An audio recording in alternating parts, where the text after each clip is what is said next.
नमस्कार भाई सभी को, कैसे हैं हम सब लोग। उम्मीद है कि सब लोग अच्छे होंगे, स्वस्थ होंगे। कृषि पर्यवेक्षक की भर्ती के ऊपर हम बात करने वाले हैं। तो भाई इस वीडियो के अंदर आपके लिए अच्छी गुड न्यूज मैं आपको देने वाला हूं। देखिए भाई, कट ऑफ है सिर्फ 60 प्लस तक आपकी कट ऑफ है। क्या एनालाइज कहता है, इसके साथ ही रिजल्ट से ज्वाइनिंग तक आपकी डेट आ चुकी है। रिजल्ट कब आएगा, फाइनल आंसर की कब तक आएगी, रिवाइज आंसर की जैसे वो कब तक आएगी, ज्वाइनिंग कब तक होगी आपकी, सब कुछ बात करेंगे एक एक चीज के साथ ही। देखिए 25 मई रिवाइज आंसर की का बताया गया है। 18 प्लस सवालों के ऊपर ऑब्जेक्शन आपत्तियां दर्ज हो गई है। अब दोस्तों, जो ये 18 प्लस सवाल है, इनके ऊपर किनको बेनिफिट होता है। ये कुछ कंडीशन होती है, क्वेश्चन डिलीट होने पर, क्वेश्चन का ऑप्शन डिलीट होने पर, ऑप्शन गलत होने पर, दो ऑप्शन गलत होने पर, ये कुछ कंडीशन होती है। उस कंडीशन के हिसाब से बच्चों को नंबर मिलता है। तो वो कंडीशन क्या है, सब कुछ बात करेंगे, एक एक चीज को क्लियर करेंगे। वीडियो को लाइक और चैनल को सब्सक्राइब कर लेना, क्योंकि आगे की जो भी जेन्युइन अपडेट है सबसे पहले हमारे चैनल के माध्यम से ही दी जाएगी। ठीक है, तो चलिए शुरू कर लेते हैं। वीडियो को लाइक और चैनल को जरूर सब्सक्राइब कर लेना भाई। आपको ना हम इसी एक ही चैनल के माध्यम से 30 प्लस भर्तियों की अपडेट अभी आपको दे रहे हैं। आगे नई भर्तियां आती है उनके बारे में बताते हैं। अभी देखिए, इस भर्ती के साथ ही मैं आपको एक चीज बताऊंगा, 1 लाख प्लस नई भर्तियां, उनका पूरा विश्लेषण देने वाला हूं। यानी कि आपकी 1 लाख से प्लस भर्तियां और भी आने वाली है, वो किसकी है आपको लास्ट एक दो स्लाइड के अंदर क्लियर कर दूंगा। पहले हम चलेंगे इसके अंदर अच्छे तरीके से, इस भर्ती के ऊपर किसके अंदर क्या कुछ बताया गया है। कृषि पर्यवेक्षक भर्ती 2024 परिणाम, कट ऑफ और आगे की रणनीति क्या कहती है, एक विस्तृत और प्रमाणित रिपोर्ट है, उसके अनुसार मैं आपको चीजें बताने वाला हूं। तो चलिए, परीक्षा से जोनिंग तक का सफर क्या है। परीक्षा है, फिर आंसर की है, रिवाइज आंसर की है, ऑब्जेक्शन होते हैं, क्योंकि ऑब्जेक्शन के बाद में रिवाइज आंसर की जारी करना जरूरी होता है। पता चले कि पेपर रियल में कितने नंबर का रहा ऑब्जेक्शन के क्वेश्चन डिलीट करने के बाद में। सबसे पहले देखिए आपत्तियां, यानी कि ऑब्जेक्शन। ऑब्जेक्शन लगने के बाद में जो आपके सवाल बचते हैं वही आपका रियल माना जाता है, कि उन्हीं के ऊपर आपका स्कोर रहता है। बाकी नंबर तो आपको दिए जाते हैं। देखिए 18 प्लस प्रश्नों पर आपत्तियां दर्ज की जा चुकी है। 18 प्लस ऐसे क्वेश्चन है जिनके ऊपर आपके ऑब्जेक्शन लग चुके हैं।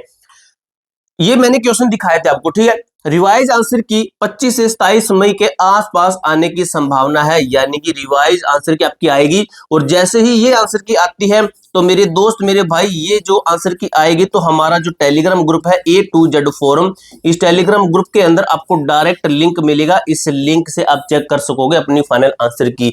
ये टेलीग्राम ज्वाइन करके रखिए, क्योंकि इसके अंदर आपको बहुत अच्छी अच्छी अपडेट, नई नई भर्तियों की न्यूज मिलती रहती है। अंतिम परिणाम 18 जून के आसपास आधिकारिक बयानों के अनुसार, ठीक है। अंतिम परिणाम कब आएगा, यानी कि बात करें रिजल्ट के ऊपर, कि जो आपका रिजल्ट है मेरे दोस्त, कब तक बात कही गई है, रिजल्ट को जारी करने को बताया गया 18 जून के अप्रोक्सीमेटली मान के चलिए आपका रिजल्ट डिक्लेयर हो जाएगा। और ये रिजल्ट की जो रिजल्ट रहेगा, इसकी पीडीएफ रहेगी, जो भी रहेगा वो भी इस टेलीग्राम ग्रुप के अंदर आपको दिया जाएगा। तो टेलीग्राम ज्वाइन करना।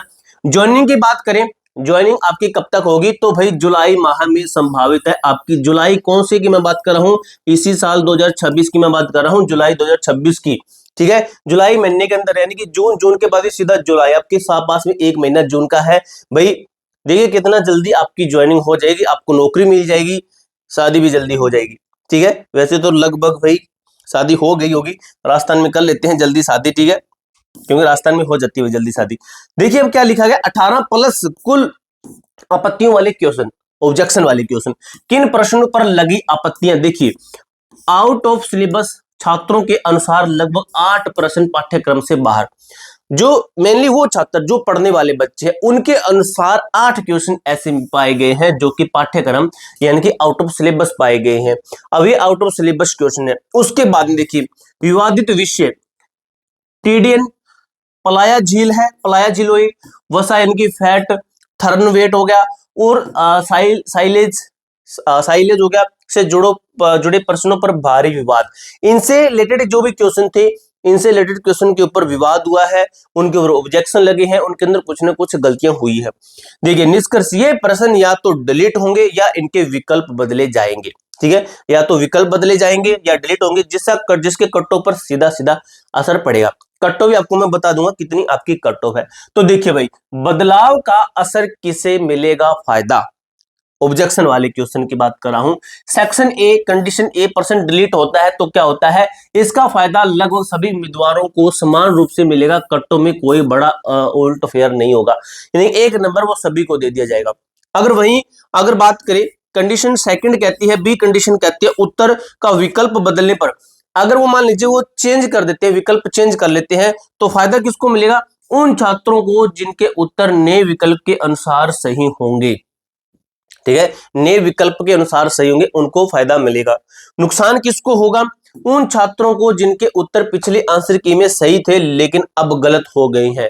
ठीक है, यानी कि जिसने तुक्का लगाया उसका सही हो गया और रियल में वो क्वेश्चन का आंसर उसने गलत था लेकिन वो सही माना गया। जैसे रियल में जैसे ए है, बी है, सी है, डी है। जैसे किसी बच्चे ने तुक्का लगाया, उसने सी सिलेक्ट कर दिया लेकिन सी रियल में गलत है। ठीक है, सी रियल में गलत है। और किसी बच्चे को लगा कि भाई मेरा ए था और ए रियल में सही है, बुक में लिखा गया, सभी में देखा तो ए सही है। अब इसके ऊपर ऑब्जेक्शन लगा कि सी उत्तर तो होना नहीं चाहिए। अब ये क्वेश्चन का ऑप्शन हटा और इसको कर दिया सही, तो जिसने सही किया वो उसका सही, और जिसने इसको सही किया रियल में तो वो गलत था, तो उसका नंबर कटेगा, उसका वो है 1 नंबर माइनस हो जाएगा। ठीक है, देखिए संभावित कटो प्रश्नों की संख्या नोट, यह स्कोर सही प्रश्नों की संख्या को दर्शाता है, अंकों को नहीं।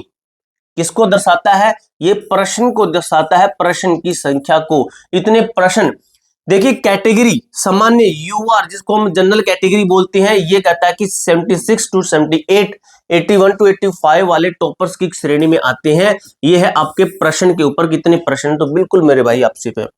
ओबीसी की बात करें 74 टू 76 प्रश्न, ईडब्ल्यूएस एमबीसी की बात करें 70 टू 73 प्रश्न, एससी कैटेगरी की बात करें तो 65 टू 68 क्वेश्चंस, एसटी की बात करें तो जो है आपका 63 टू 66 क्वेश्चंस।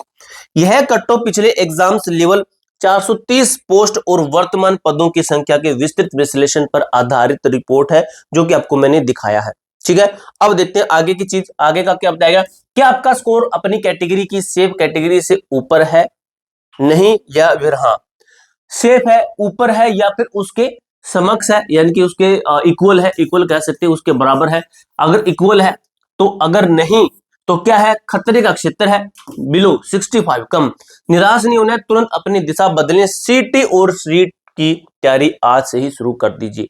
मैं बताऊंगा आगे आपको कि कौन सी भर्ती आने वाली है। अगर आपका इसके ऊपर रिप्लाई है हाँ, तो ये तो करना ही है, ये तो तैयारी तो छोड़नी नहीं है। जिस दिन नौकरी लग जाती है उस दिन तैयारी छोड़नी होती है, तैयारी जब तक नौकरी ना लगे तब तक तैयारी नहीं छोड़नी होती है। सुरक्षित क्षेत्र है आपका। ठीक है, 18 जून तक परिणाम का धैर्य पूर्वक इंतजार करें, तनाव मुक्त रहे। ठीक है, आप ये कर सकते हो। उसके बाद में देखिए कि आगे क्या करना है। 1 लाख प्लस भर्तियों का सुनहरा मौका, तो मेरे भाई इस चीज को समझ लीजिए।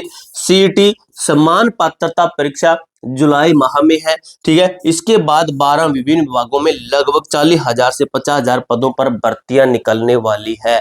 तो ये आपके लिए अच्छी खबर है, गुड न्यूज है। ठीक है, उसके बाद में देखिए रीट। ठीक है, रीट बीएड बीएसटीसी छात्रों के लिए बहुत ही अच्छा ये मौका है। पात्रता परीक्षा 2026 के अंत दिसंबर तक संभावित।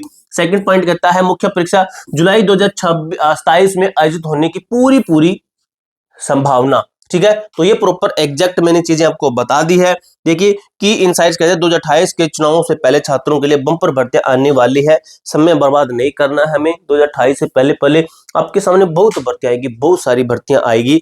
आपको बस सिलेक्शन ले लेना है, एक पोस्ट पक्की कर लेनी है। बस ये आपका डिपेंड करता है आपकी तैयारी के ऊपर कि आप तैयारी किस लेवल की करते हैं। ठीक है, पूरी जानकारी अच्छी तरीके से क्लियर कर दी है।